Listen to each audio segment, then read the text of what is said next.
नमस्ते विद्यार्थी मित्रांनो, इयत्ता 7वी विषय गणित प्रकरण 12वे परिमिती व क्षेत्रफळ या प्रकरणातील पुढचा घटक आहे काटकोन त्रिकोणाचे क्षेत्रफळ आणि त्रिकोणाचे क्षेत्रफळ। तर या दोन आकारांचा आपण त्या ठिकाणी क्षेत्रफळ कसं काढणार त्याबाबतची सूत्र समजून घेऊन सराव संच 46 मधली उदाहरणं आपण सोडवणार आहोत आणि म्हणून आपण अगदी सर्वांनी हा व्हिडिओ शेवटपर्यंत लक्षपूर्वक पाहणं गरजेचं आहे। चला सुरुवात करूयात आपण। या ठिकाणी सुरुवातीला आपल्या पुस्तकामध्ये काटकोन त्रिकोणाचे क्षेत्रफळ area of right angle triangle सूत्र समजवण्यासाठी आपल्याला त्यांनी एक आयत काढून दाखवलेला आहे, ज्या आयतामध्ये ज्याची लांबी Q आणि रुंदी P या पद्धतीने दाखवलेली आहे। जर आपण या आयतामध्ये एक कर्ण काढला तर त्या कर्णामुळे समोरासमोरचे शिरोबिंदू जोडणारा रेषाखंड म्हणजे कर्ण। तर हा कर्ण आहे या टोकापासून या टोकापर्यंत। तर या कर्णामुळे हा 1 आणि हा 2 असे दोन काटकोन त्रिकोण तयार झालेले आहेत। इथे काटकोन कोपरा आहे, फक्त एवढा त्रिकोण जो आहे तो काटकोन त्रिकोण आहे। मग या पद्धतीने या आकृतीमध्ये अशा पद्धतीचे दोन काटकोन त्रिकोण या ठिकाणी तयार झालेचं आपल्याला दिसून येते। तर पूर्ण एकूण सगळं जे क्षेत्रफळ आहे त्याच्यापैकी फक्त तुम्ही जो भाग रंगवलाय त्याचं मला क्षेत्रफळ पाहिजे असेल तर मला या आयताच्या क्षेत्रफळाच्या अर्ध करावं लागेल, निम्म करावं लागेल आणि म्हणून त्याच्या क्षेत्रफळाला भागिले 2 दाखवले पाहिजे। P गुणिले Q म्हणजे लांबी गुणिले रुंदी। आयताचे क्षेत्रफळ सूत्र आहे आपल्याकडे लांबी गुणिले रुंदी। तर त्याचं जे क्षेत्रफळ असेल त्याला भागिले 2 जर केलं आपण तर आपल्याला या रंगवलेल्या भागाचं क्षेत्रफळ मिळणार आहे आणि हा रंगवलेला भाग म्हणजेच काटकोन त्रिकोण आहे। तर या पद्धतीने हे जे दोन आहेत ते जर आपण बाजूला काढले तर ते 1/2 असं लिहिता येईल आपल्याला। आणि P आणि Q, इथे P आणि Q ह्या ज्या दोन बाजू आहेत यांनी काटकोन तयार केलेला आहे। इथे हा काटकोन तयार झालेला आहे। तर हा जो काटकोन आहे हा काटकोन P आणि Q या दोन बाजूंनी बनवलेला आहे, म्हणून यांना आपण काटकोन करणाऱ्या बाजू असं म्हणू शकतो। आणि म्हणून सूत्र असं बनवलेलं आहे काटकोन त्रिकोणाचे क्षेत्रफळ बरोबर 1/2 गुणिले काटकोन करणाऱ्या बाजूंच्या लांबीचा गुणाकार। 1/2 गुणिले काटकोन करणाऱ्या बाजूंच्या लांबीचा गुणाकार। या पद्धतीने ज्या दोन बाजूंनी काटकोन केलेला आहे त्यांच्या लांबीचा गुणाकार करून त्याला 1/2 ने गुणायचे म्हणजे त्याचं निम्म करायचे।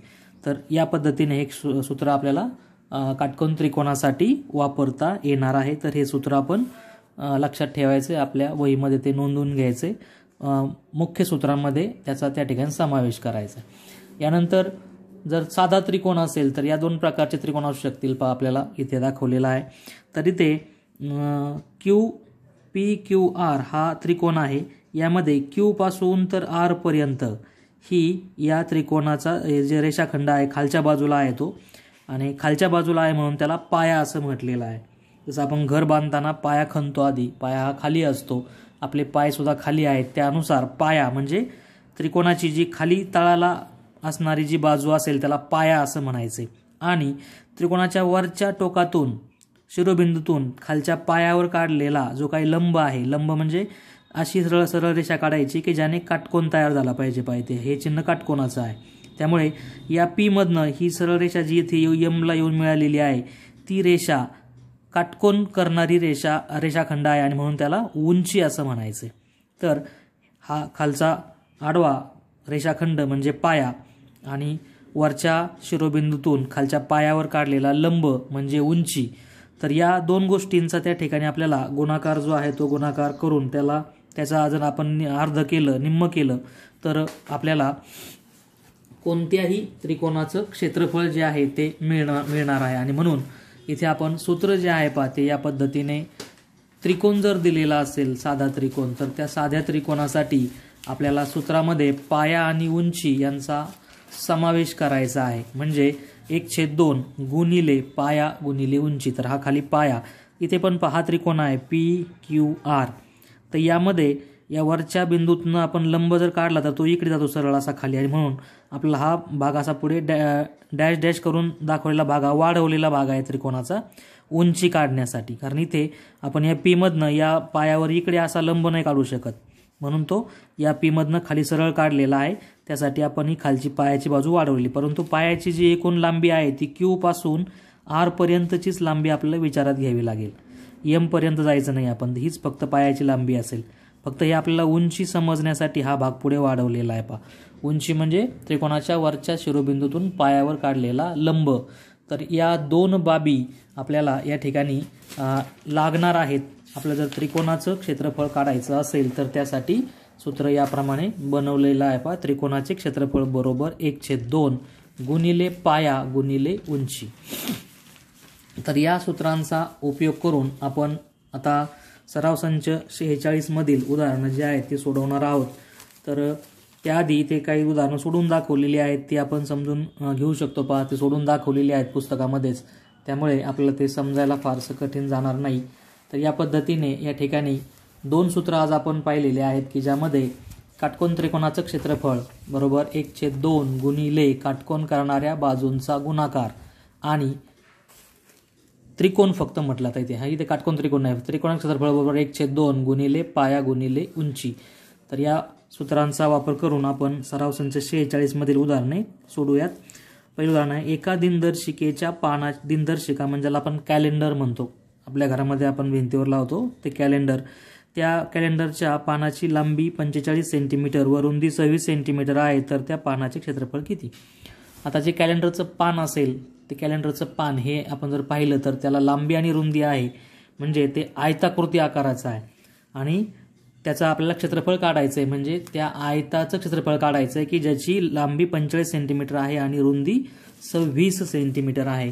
तर या पद्धतीने आपण प्रश्न जो आहे तो प्रश्न पुस्तकात पाहून आधी आपण लिहून घ्यायचा आहे आणि नंतर इथे जे सोडून मी दाखवतोय ते आपण आपल्या वहीमध्ये त्या प्रश्नाच्या खाली हे जे उत्तर आहे ते या पद्धतीने लिहायचं. आधी आपण दिलेल्या गोष्टी लिहू. पानाची लांबी 45 सेंटीमीटर, रुंदी 26 सेंटीमीटर आणि क्षेत्रफळ माहीत नाही म्हणून त्यापुढे आपण प्रश्नचिन्ह दाखवायचं. पानाचा आकार आयताकृती आहे म्हणून आयताकृती पानाचे क्षेत्रफळ म्हणजेच सूत्र आपल्याला वापरायचं आहे ठिकाणी आयताचं, कारण पान आहे आयताकृती आहे म्हणून लांबी गुणिले रुंदी हे सूत्र आहे तुमचं. आयताचे क्षेत्रफळ बरोबर लांबी गुणिले रुंदी या सूत्राचा वापर इथे आपल्याला करायचा आहे. तर लांबी 45 गुणिले 26, तर हे आपण या ठिकाणी 45 गुणिले 26 हा गुणाकार कच्च्या कागदावर त्या ठिकाणी बाजूला कच्चं काम करायचं आहे आपल्याला. 45ला 26 ने गुणायचं आहे. 45 गुणिले 26, 26चा पाडा येत नसेल तर आपण आधी 6 ने गुणू. 6 पंचे 30 झाले, हातचे आले 3, 6 चोक 24 आणि 3 झाले 27. आता 2 ने गुणायचं पण त्याआधी 1 शून्य मांडायचा. 2 पंचे 10, हातचा आला 1, 2 चोक 8 आणि 1 9, 0 7 आणि 9 आणि 2 11, 1170.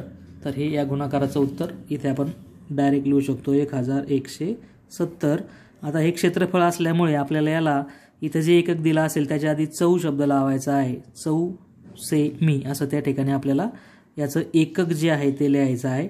परिमिती असेल तर फक्त इथं जे दिलेलं असेल तेच एकक आपण लिहितो, पण क्षेत्रफळासाठी आपण त्याच्या आधी चौरसचा शॉर्टकट चौ आपण त्याच्या आधी लिहिणं आवश्यक आहे.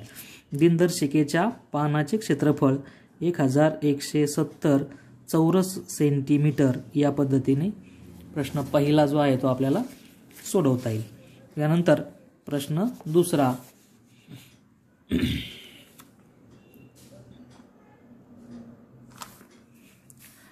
एका त्रिकोणाची उंची 3.06 सेंटीमीटर व पाया 4.08 सेंटीमीटर आहे. तर त्या त्रिकोणाचे क्षेत्रफळ किती? आता इथे पहा, हे जे सूत्र आपण वरती वापरलेलं आहे त्याचा वापर करावा लागेल आपल्याला, कारण याच्यामध्ये पाया आणि उंची दिलेली आहे. त्यामुळे सूत्र त्रिकोणाचे क्षेत्रफळ बरोबर 1/2 गुणिले पाया गुणिले उंची याप्रमाणे आपल्याला वापरायचं आहे. तर हे उदाहरण आपण सोडवण्यासाठी या पद्धतीने आधी दिलेल्या गोष्टी, त्रिकोणाची उंची 3.06 सेंटीमीटर, पाया 4.08 सेंटीमीटर, सूत्र त्रिकोणाचे क्षेत्रफळ बरोबर 1/2 गुणिले पाया गुणिले उंची. सूत्रामध्ये किमती घालू आपण. आता पाया जागेवर आपल्याला काय लिहायचे 3.06, पाया आहे 4.08 आणि उंची आहे 3.06. तर पायाच्या जागेवर पायाची किंमत लिहा 4.08 गुणिले उंचीची किंमत आहे 3.06. आता पहा, या संख्यांना छेद नाही आहे आणि ज्या संख्येला छेद नसतो त्या संख्येचा छेद 1 असतो, तो आपण इथे जर लिहिला तर या पद्धतीने आपल्याला कळेल नेमका हे 1 का लिहायचं आहे. तर हे 4.8 आणि 3.6 या संख्या नेमक्या कुठं आहेत, अंशामध्ये आहेत की छेदामध्ये आहेत, याचा नीट बोध व्हावा यासाठी आपण या संख्यांना छेदामध्ये 1 लिहिलेला आहे. ज्या संख्येला छेद नसतो त्या संख्येचा छेद 1 लिहिता येतो. हा अतिशय महत्त्वाचा नियम आहे, तो आपण ध्यानात ठेवायचा आहे. तर या 2ने आता आपण वरच्या कोणत्याही संख्येला भाग देऊ शकतो. 4.8ला पण भाग जाईल, 3.6ला पण भाग जाईल. तर इथे आपण भाग दिला तर 2ने 2ला भाग द्यावा लागला. आधी बे 1 बे, त्यानंतर इथे बे 2 4 आणि बे चौक 8 आणि दशांशचिन्ह येईल जागेवर तुमचं 2.4. म्हणजे छेदामध्ये पहा तिथे 1 1 1 याच 1 राहिलेला आहे, त्यामुळे 1 गुणिले 1 गुणिले 1 याचा गुणाकार 1च येणार आहे. आणि छेदामध्ये 1 उत्तर येत असेल तर तो छेद लिहिण्याची आवश्यकता नाही. मग अंशामध्ये आता काय उरलंय, 2.4 गुणिले 3.6, 2.4 गुणिले 3.6. तर हा सुद्धा गुणाकार आपल्याला कच्चं काम बाजूला करावं लागेल. 2.4 गुणिले 3.6. तर हा गुणाकार करताना आपल्याला काय करायचं आहे, दशांश चिन्ह नाही समजून गुणाकार करून घ्यायचा आहे. आधी 6 चौक 24, 4 2, 6 2 12, 12 आणि 2 14. आता 3ने गुणू, आधी 0 मांडायचा आहे. 3 चौक 12, हाचा आला 1, 3 2 6 आणि 1 7, यांची बेरीज 4 4, 4 आणि 2 6, 7 आणि 1 8. आता दशांश चिन्ह आहेत पाहिजे, दोन्ही संख्येत दशांश चिन्हाच्या पुढे 1 1 अंक आहे, म्हणून उत्तरामध्ये दशांश चिन्हाच्या पुढे 2 अंक राहिले पाहिजेत. अशा बेताने दशांश चिन्ह मांडायचं आहे. 1 आणि 1 असे 2 अंक आहेत, म्हणून दशांश चिन्हानंतर 2 अंक राहतील. अशा बेताने दशांश चिन्ह मांडलं तर इथं तुमचं येईल 8.64. तर या पद्धतीने आपलं उत्तर 8.64 चौरस सेंटीमीटर, इथे सेंटीमीटर दिलेले आहेत, म्हणून त्रिकोणाचे क्षेत्रफळ बरोबर 8.64 चौरस सेंटीमीटर. या रीतीने आपल्याला हे उदाहरण सोडवता येईल. आपण लिहिण्यासाठी या स्थितीला आपण व्हिडिओ पॉज करा आणि आपण हे लिहून घेऊ शकता. नंबर 3, एका आयताकृती भूखंडाची लांबी 75.5 मीटर व रुंदी 30.5 मीटर आहे. त्याचा दर 1000 रुपये चौरस मीटर असल्यास त्या भूखंडाची किंमत किती? तर आपल्याला भूखंडाची किंमत काढायची आहे. भूखंड म्हणजे जमिनीचा तुकडा, ज्याला आपण प्लॉट म्हणतो. तर जो काही प्लॉट आहे त्याची आपल्याला लांबी रुंदी दिलेली आहे. याचा अर्थ हा प्लॉट आयताकृती आहे, ते तर सांगितलेलंच आहे. आपल्याला आधी प्लॉटचं क्षेत्रफळ काढावं लागेल आणि जे क्षेत्रफळ येईल त्या क्षेत्रफळाला आपल्याला 1000ने गुणावं लागेल, कारण आपल्याला एकूण क्षेत्रफळ जे आहे ते चौरस मीटरमध्ये मिळेल आणि मग त्या चौरस मीटरला 1 चौरस मीटरची किंमत 1000 रुपये आहे, म्हणून आलेल्या त्या ठिकाणी उत्तराला आपल्याला 1000ने गुणायचं आहे. म्हणजे आपल्याला प्लॉटची किंमत जी आहे ती प्लॉटची किंमत त्या ठिकाणी मिळणार आहे. तर या पद्धतीने आधी आपण दिलेल्या गोष्टी इथं लिहू. भूखंडाची लांबी 75.5 मीटर, रुंदी 30.5 मीटर, 1 चौरस मीटरचा दर बरोबर 1000 रुपये आणि भूखंडाची किंमत आपल्याला माहीत नाही म्हणून त्यापुढे प्रश्नचिन्ह. भूखंडाचा आकार आयताकृती, त्याचे क्षेत्रफळ काढू. आयताकृती भूखंडाचे क्षेत्रफळ बरोबर लांबी गुणिले रुंदी. सूत्र ज्या ज्या ठिकाणी आपल्याला जे पाहिजे त्याचा व्यवस्थित वापर करणं गरजेचं आहे. 75.5 गुणिले 30.5. तर इथे आपल्याला हा गुणाकार बाजूला कच्चं काम म्हणून आपण करायचं आहे आणि त्याचं उत्तर या ठिकाणी आपण जर तो गुणाकार केला त्याचं उत्तर 2302.75 एवढं त्या ठिकाणी उत्तर येणार आहे. आपण कच्चं काम बाजूला करून या पद्धतीने उत्तर जे आहे ते काढायचं आहे. पण मोठा गुणाकार आहे, 3 अंकाला 3 अंकाने गुणायचा आहे. आधी दशांश चिन्ह नाही समजून गुणाकार करायचा आणि आलेल्या उत्तरात दशांश चिन्हाच्या पुढे 2 अंक राहतील या बेताने दशांश चिन्ह मांडायचे. तर याप्रमाणे 2302.75 असं या गुणाकाराचं उत्तर येतंय. 1 चौरस मीटरची किंमत, एवढे चौरस मीटर क्षेत्रफळ त्या ठिकाणी प्लॉटचं झालेलं आहे 2302.75 चौरस मीटर एवढ्या आकाराचा हा प्लॉट असून आपल्याला त्याची किंमत जर काढायची असेल तर 1 चौरस मीटरची जी किंमत आहे एकावरनं अनेकाची किंमत काढायची. 1 चौरस मीटरची किंमत 1000 आहे तर एवढे चौरस मीटर आपल्या प्लॉट आहे त्याच्यामुळे आपल्याला या अनेकाची किंमत गुणाकाराने काढावी लागेल. म्हणून त्या ठिकाणी गुणाकार करायचा आहे 2302.75 गुणिले 1000. आता इथे 1000ने ज्यावेळेस आपण गुणणार आहोत कोणत्याही संख्येला 1000ने 100ने 10ने असं जर गुणायचं असेल तर दशांश चिन्ह फक्त आपल्याला तिथे काय करायचं पहा पुढे न्यायचं आहे. तर उदाहरणार्थ पहा हे याप्रमाणे आहे सध्या याला आपल्याला 1000ने गुणायचं आहे. तर याचं जे उत्तर आहे ते उत्तर आपण डायरेक्ट लिहू शकतो या गुणाकाराचं. डायरेक्ट कसं लिहायचं आहे तर हे जे दशांश चिन्ह आहे की नाही हे दशांश चिन्ह 1 वर जितके शून्य असतील तितकी घरं उजवीकडे म्हणजे इकडे पुढे सरकवायचं आहे. उजव्याकडे इकडे जायचं आपल्याला. मग सध्या हे आपलं 2302.75 दशांश चिन्ह मांडत नाही बा मी सध्या दशांश चिन्ह इथं आहे.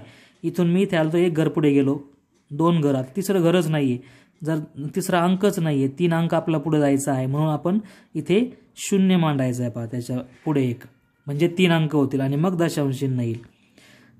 पहा हे दशांश चिन्ह तुमचं इथे होतं इथून मी ते काय केलं इथे असं सरकवलंय म्हणजे मी 3 घरे 3 अंक दशांश चिन्ह काय केलं तर उजवीकडे नेलं बरोबर. मग ज्यावेळेस तुम्ही 100ने गुणाल त्यावेळेस फक्त 2 अंक दशांश चिन्ह उजवीकडे जाईल. 10ने गुणताना फक्त 1च अंक दशांश चिन्ह काय होईल उजवीकडे जाईल. तर हा अतिशय सोपा गुणाकार करण्याचा मार्ग आहे पहा. ज्यावेळेस आपल्याला 10, 100 किंवा 1000ने गुणायचं असेल कोणत्याही संख्येला तेव्हा आपण त्या संख्येला दशांश चिन्ह फक्त काय करायचं आहे 1 वर जितकी शून्य आहे तितकी घरं उजवीकडे सरकवायचं आहे. दशांश चिन्ह नसेल तर ते संख्येच्या शेवटी आहे असं आपण समजायचं आणि मग ते पुढे पुढे सरकवायचं. संख्येच्या शेवटी दशांश चिन्ह आलेलं आहे पाहता त्याच्या पुढे अंकच नाहीत त्यामुळे हे तुमचं उत्तर तयार झालेलं आहे पहा याप्रमाणे हे. आता हे उत्तर आपलं जर वाचायचं असेल तर हे 23,02,750 याप्रमाणे आपलं उत्तर आहे. हे गुणाकाराचं उत्तर म्हणजे गुणाकार आपण केलेलाच नाही फक्त 1 वरचे शून्य मोजले आणि 3 शून्य आहेत म्हणून आपण 3 अंक दशांश चिन्ह काय केलंय उजवीकडे सरकवलेला आहे. तर या पद्धतीने आपलं उत्तर येईल 23,02,750 रुपये. म्हणजे त्या भूखंडाची किंमत किंवा त्या प्लॉटची किंमत याप्रमाणे असणार आहे तुमची 23,02,750 रुपये. अशा रीतीने आपण हे उदाहरण सोडवलेलं आहे पहा. मी जवळ घेऊन दाखवतोय म्हणजे आपल्याला हे या स्थितीला व्हिडिओ पॉज करून उदाहरण लिहून घेता येईल. प्रश्न 4. आयताकृती सभागृहाची लांबी 12 मीटर व रुंदी 6 मीटर आहे. या खोलीत 30 सेंटीमीटर बाजू असलेल्या चौरसाकृती फरशा बसवायच्या आहेत तर संपूर्ण सभागृहात किती फरशा बसतील. या उदाहरणातील चौरसाकृती फरशा 15 सेंटीमीटर बाजूच्या घेतल्या तर किती फरशा लागतील.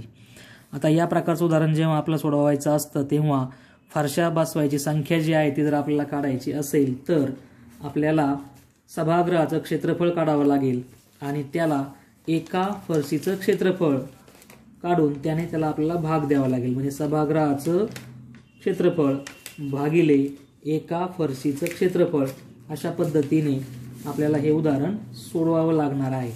तर इथे पहा याप्रमाणे आपण दिलेल्या ज्या बाबी आहेत त्या दिलेल्या बाबी नोंदून घेऊयात. आधी काय काय दिले आपल्याला. सभागृहाची लांबी 12 मीटर रुंदी 6 मीटर. लांबी आणि रुंदी मीटरमध्ये दिलेली आहे. चौरसाकृती फरशीची बाजू 30 सेंटीमीटर. फरशीची बाजू मात्र सेंटीमीटरमध्ये दिलेली आहे. हा एककातला फरक ध्यानात घ्या कारण हा फरक जर ध्यानात घेतला नाही तर आपल्याला उदाहरण सोडवता येणार नाही. तर इथे दुसरी फरशी जी आहे ती आहे 15 सेंटीमीटर बाजू असलेली. सभागृहाच्या क्षेत्रफळाला एका फरशीच्या क्षेत्रफळाने भागावे लागेल म्हणजे आपल्याला फरशांची संख्या मिळेल. फरशांची संख्या सभागृहाचे क्षेत्रफळ भागिले एका फरशीचे क्षेत्रफळ. तर सभागृह जो आहे पहा सभागृह आहे तुमचं आयताकृती आहे बरोबर. त्यामुळे इथे आपलं म्हणावं लागेल आयताचे क्षेत्रफळ. सभागृह लांबी रुंदी दिलेली असल्यामुळे आयता क्षेत्रफळ सूत्र तुम्हाला या ठिकाणी वापरावं लागेल भागिले फरशी मात्र चौरसाकृती आहे, त्यामुळे त्याला भागिले करावं लागेल आपल्याला चौरसाचे क्षेत्रफळ. म्हणजे सूत्र कोणते वापरायचे तिथे ते समजावं यासाठी मी इथे लिहिलेलं आहे की आयत जो आहे लांबी गुणिले रुंदी म्हणजे 12 गुणिले 6 आणि चौरस आहे म्हणून त्याला बाजू गुणिले बाजू म्हणजे 30 सेंटीमीटर गुणिले 30 सेंटीमीटर. आता पहा इथे अतिशय महत्त्वाचा असा बदल आपल्याला करायचा आहे आणि तो असा की तुम्हाला वरचं जे उत्तर येणार आहे ते मीटरमध्ये येणार आहे, त्याला भागिले सेंटीमीटर असं आलेलं आहे आणि असं वेगवेगळे जर एककं असतील तर अशा पद्धतीने भागाकार करता येत नाही. गणितामध्ये तो असा भागाकार होऊ शकत नाही. तुम्हाला दोन्ही ठिकाणची एककं सारखी पाहिजेत, म्हणजे भाज्य आणि भाजक, अंश आणि छेद या दोघातली एककं सारखी हवी आहेत आणि म्हणून एककं समान करायची आहेत आपल्याला. तर या सेंटीमीटरचं मीटरमध्ये रूपांतर करायचं. 1 मीटर बरोबर 100 सेंटीमीटर होतात. त्यामुळे आपण जर 30ला 100ने भाग दिला तर त्या ठिकाणी आपल्याला उत्तर येणार आहे 0.30 गुणिले 0.30 आणि मग याप्रमाणे 12 गुणिले 6 12 72. आता हे खालचे जे आहेत ते सुद्धा मीटर झालेले आहेत. हे सेंटीमीटर होते त्याचं आपण मीटरमध्ये रूपांतर केलेलं आहे, त्यामुळे हा बदलला लक्षात घ्या. इथे 30 आहे ते 0.30 आहे. तर हे 0.30 ही संख्या मीटरमध्ये बदलून घेतलेली असल्यामुळे त्याच्यामध्ये बदल केलेला आहे. तर याचा गुणाकार जो आहे 0.30 गुणिले 0.30 याचा गुणाकार करून आपल्याला उत्तर येईल 0.0900. तर आता पहा आपल्याला 72ला याने भाग द्यायचा आहे, पण आता या स्थितीमध्ये पण आपल्याला भागाकार करता येत नाही. आपल्याला भागाकार करायचा असेल तर जो भाजक आहे ज्याने भागायचं आहे म्हणजे छेदातली संख्या जी असते त्याने आपण भागत असतो, तर ती संख्या पूर्ण पाहिजे. पहा ती संख्या पूर्ण कधी होईल, जेव्हा हे दशांश जे आहे ते तुमचं 9च्या नंतर जाईल, म्हणजे 9 पूर्ण होतील. मग हे दशांश जर आपल्याला 9च्या नंतर न्यायचं असेल तर आपल्याला दशांश किती अंक पुढे सरकवावं लागेल, 1 आणि 2 अंकाने दशांश पुढे घ्यावं लागेल. तर हे दशांश तुम्ही 2 अंक पुढे घेऊन छेदामध्ये 9 उत्तर येईल. पहा 9.00 असं उत्तर येईल. दशांशाच्या पुढे 00 असेल तर ते लिहिण्याची आवश्यकता नसते. तर याप्रमाणे हा बदल या ठिकाणी आपल्याला करायचा आहे. तर अंशामध्ये पण दशांश 2 घरे पुढे घ्यावं लागेल, छेदामध्ये पण 2 घरे पुढे घ्या, अंशामध्ये पण 2 घरे पुढे घ्या, म्हणजे दोन्ही ठिकाणी सारखा बदल केल्यामुळे त्याची किंमत बदलत नसते आणि म्हणून आपल्याला ते दोन्ही ठिकाणी तुमचं दशांश 2 घरे पुढे घ्या. मग आता अंशामध्ये आपण दशांश 2 घरे पुढे कसं घेणार, अंशामध्ये दशांशच नाही असं आपण म्हणू, बरोबर आहे की नाही. पण दशांश नसलेल्या संख्या दशांश हे संख्येच्या शेवटी असतं. तर दशांश इथं आहे सध्या 72.00 बरोबर. तर तिथे आपल्याला दशांश 2 घरं पुढे घ्यायचे म्हणून आपण त्या 72वर 1 आणि 2 शून्य वाढवायचे. पहा म्हणजे दशांश हे 2 घरे पुढे गेलं दशांश. इथं दशांश लिहिलं तरी चालेल किंवा नाही लिहिलं तरी चालेल. आणि छेदामध्ये तुमचे या ठिकाणी 9 पूर्ण होतील म्हणून इथे फक्त मी 9 लिहितोय. तर 7200 भागिले 9 याप्रमाणे आपण जर हा भागाकार केला तर 9 8 72 आणि 0 0 याप्रमाणे आपल्याला उत्तर येणार आहे 800 फरशा त्या ठिकाणी लागतील. पहा 7200ला 9ने आपण भाग दिला तर आपलं उत्तर 9 8 72 आणि 2 0 वरती याप्रमाणे 800 फरशा लागणार आहेत. जर त्या फरशीची चौरसाकृती फरशीची बाजू 30 सेंटीमीटर असेल तर 800 फरशा लागतील.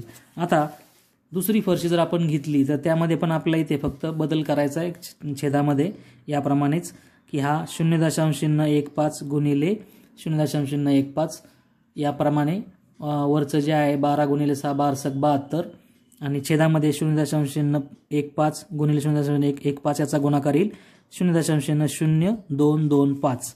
आणि मग आता इथे आपल्याला ही संख्या पूर्ण करायची असेल तर आपल्याला हे दशांश 1 2 3 4 अंक पुढे सरकवावं लागेल आणि म्हणून अंशामध्ये पण आपल्याला ते 4 अंक पुढे घ्यावं लागेल. 1 2 3 4 म्हणजे 4 शून्य मांडावं लागतील अंशामध्ये आणि छेदामध्ये हे दशांश 1 2 3 4 अंक सरकवून तुमचं इथं येईल. त्यामुळे तुमच्या छेदामध्ये किती होतील पहा 225 होतील. तर 225चा जर आपण पाढा त्या ठिकाणी येत असेल आपल्याला, येणार तर नाहीच आहे कारण इतका मोठा पाढा कोणाचाही पाठ नसतो आणि म्हणून आपण 225चा पाढा बनवून आपण याला त्या ठिकाणी जर भाग दिला तर याचं जे उत्तर आहे ते याप्रमाणे 3200 फरशा इथे आपल्याला याचं उत्तर याप्रमाणे येईल 3200 फरशा लागणार आहेत. 30 सेंटीमीटर बाजू असलेल्या 800 फरशा लागतील आणि 15 सेंटीमीटर बाजू असलेल्या 3200 फरशा लागतील. याप्रमाणे आपण हे उत्तर लिहू शकतो. प्रश्न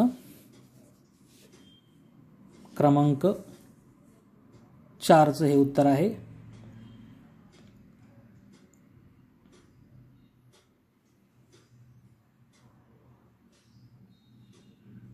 आता प्रश्न क्रमांक 5 पाहू आपण. शेजारील आकृतीत दाखवल्याप्रमाणे मापे असलेल्या बागेची परिमिती व क्षेत्रफळ काढा. याप्रमाणे बाग आहे, तिचा आपल्याला परिमिती पण काढायची आहे आणि क्षेत्रफळ पण काढायचं आहे. तर हे परिमिती व क्षेत्रफळ जर काढायचं असेल तर याप्रमाणे ही बाग आहे पहा. तर परिमिती म्हणजे काय, तर परिमिती म्हणजे एखाद्या आकृतीच्या सर्व बाजूंच्या लांबीची बेरीज. मग आता या आकृतीला बाजू किती आहेत, आपण बाजू जर मोजल्या पहा 1 2 इथनं सुरू करू. समजा इथं हा स्टार्टिंग पॉईंट आहे.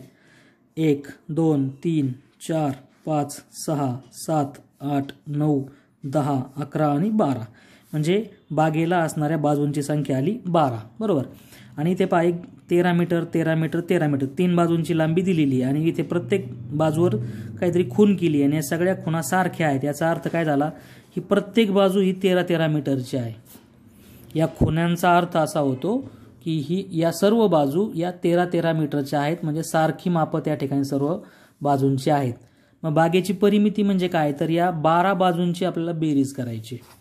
मग 12 वेळा 13-13 आपल्याला त्या ठिकाणी लिहावे लागतील. सर्व बाजूंच्या लांबीची बेरीज म्हणजेच या ठिकाणी तुमच्या बाजू जास्त असल्यामुळे तेवढे संख्या एका पुढे एक न लिहिता आणि शिवाय या सर्व बाजू या समान मापाच्या आहेत आणि म्हणून आपण असं म्हणू इथे एका बाजूची लांबी गुणिले बाजूंची संख्या. कारण 13 मीटर 13 मीटर 13 मीटर असं 12 वेळा लिहित बसण्यापेक्षा आपण काय करू, 13ला 12ने गुणूयात, बरोबर आहे की नाही. म्हणजे जसं आपण एक पेन 2 रुपयाला आहे, आपण 4 पेन घेतले तर 2 अधिक 2 अधिक 2 अधिक 2 असं नाही म्हणत आपण काय म्हणतो, 2 बेचोक 8 रुपये झाले. त्याप्रमाणे एकावरून अनेकाची किंमत. तर इथे आपल्याला 13 गुणिले 12 असं करावं लागेल. तर याचा गुणाकार या ठिकाणी येईल पहा 13 दुने 26 अच्छा आले 2 13 1 13 आणि 2 15 म्हणजे 156 मीटर एवढी परिमिती येईल या बागेची. आता क्षेत्रफळ काढायचं आहे आपल्याला. तर 156 मीटर परिमिती असणारी जी बाग आहे त्या बागेचं क्षेत्रफळ कसं काढता येईल, तर इथे आपल्याला त्यांनी जी बाब दिलेली आहे पहा त्यामध्ये आपण आता थोडीशी वाढ करूयात. मी समजा हा याप्रमाणे या समोरचे 2 टोकं जर मी जोडले तर हा जो आकार बनलेला आहे हा एक चौरस आहे पहा. त्याच्या 3 बाजू 13-13 मीटरच्या आहेत. तर ही बाजू जी आहे ही सुद्धा किती असणार आहे आपली 13 मीटरचीच असणार आहे. म्हणजे हा चौरस तयार झाला. त्यानंतर ही जर बाजू मी याप्रमाणे जोडली तर इथे पण हा एक चौरस तयार झाला. म्हणजे हा एक चौरस बरोबर, हा दुसरा चौरस. ही जर बाजू जोडली याप्रमाणे तर हा तिसरा चौरस. ही जर बाजू जोडली याप्रमाणे तर हा चौथा चौरस आणि मध्ये सुद्धा हा तुम्हाला काय मिळेल 5वा चौरस मिळेल. म्हणजे या ठिकाणी 5 चौरस आपल्याला दिसत आहेत. तर एका चौरसाचं क्षेत्रफळ काढायचे आणि त्याला 5ने गुणायचे. म्हणजे टोटल सर्व ही जागा जी आहे ती जागा किती आहे जर आपल्याला काढायचं असेल तर इथे 1 2 3 4 5 हे जे 5 चौरस तयार झालेले आहेत यांचं क्षेत्रफळ आपल्याला काढावं लागेल. तर एकाचं आपण क्षेत्रफळ काढूयात आणि त्याच्यावरनं अनेकाची किंमत गुणाकाराने आपल्याला काढता येईल. तर याप्रमाणे एक चौरस जो आहे त्याची बाजू त्या ठिकाणी दिलेली आहे आपल्याला. 13 मीटर बाजू असलेले 5 चौरस या आकृतीमध्ये आपल्याला मिळत आहेत. एका चौरसाचं क्षेत्रफळ बरोबर काढून त्याला आपण त्या ठिकाणी 5ने गुणल्यास जागेचं क्षेत्रफळ आपल्याला मिळणार आहे.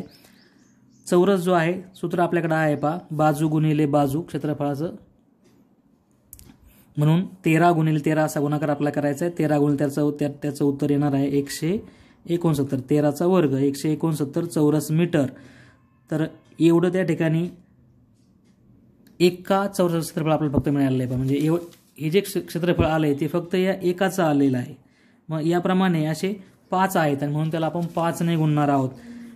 यावरून 5 चौरस क्षेत्रफळ त्या ठिकाणी म्हणजे आपल्याला गुणाकाराने काढावं लागेल. म्हणजे बाग 5 चौरस म्हणजे पूर्ण तुमची बाग तयार होईल. म्हणजे काही बाग आहे तिचं क्षेत्रफळ आपल्याला मिळणार आहे. 169ला आपण 5ने गुणूयात तर 5 9 45 ह्याचे आले 4 5 6 30 आणि 4 34 ह्याचे आले 3 5 1 5 आणि 3 8. तर याप्रमाणे 845 चौरस मीटर एवढं क्षेत्रफळ पूर्ण बागेचं येणार आहे. 845 चौरस सेंटीमीटर. म्हणजे परिमिती तुम्हाला विचारली होती, आली 156. त्या बागेची परिमिती 156 मीटर. परिमितीला चौ हा शब्द जोडायचा नाही आहे. क्षेत्रफळ जे आलेलं आहे ते आहे 845 चौरस मीटर. तर अशा पद्धतीने हा प्रश्न 5वा जो आहे तो आपल्याला सोडवता येईल. पुन्हा एकदा आपण पहा, याप्रमाणे त्याचं उत्तर आपल्याला लिहिता येईल. उत्तरामध्ये जर आपण आकृती काढली तर आणखी योग्य होईल. हा पहिला भाग परिमिती आणि त्याचं क्षेत्रफळ याप्रमाणे. ओके, हा व्हिडिओ आपल्याला नक्की सर्वांना आवडेल. व्हिडिओला लाईक करा आणि सोडून दाखवलेली सर्व जी उदाहरणं आहेत ती आपण आपल्या वहीमध्ये छान अक्षरात लिहून घ्या. धन्यवाद.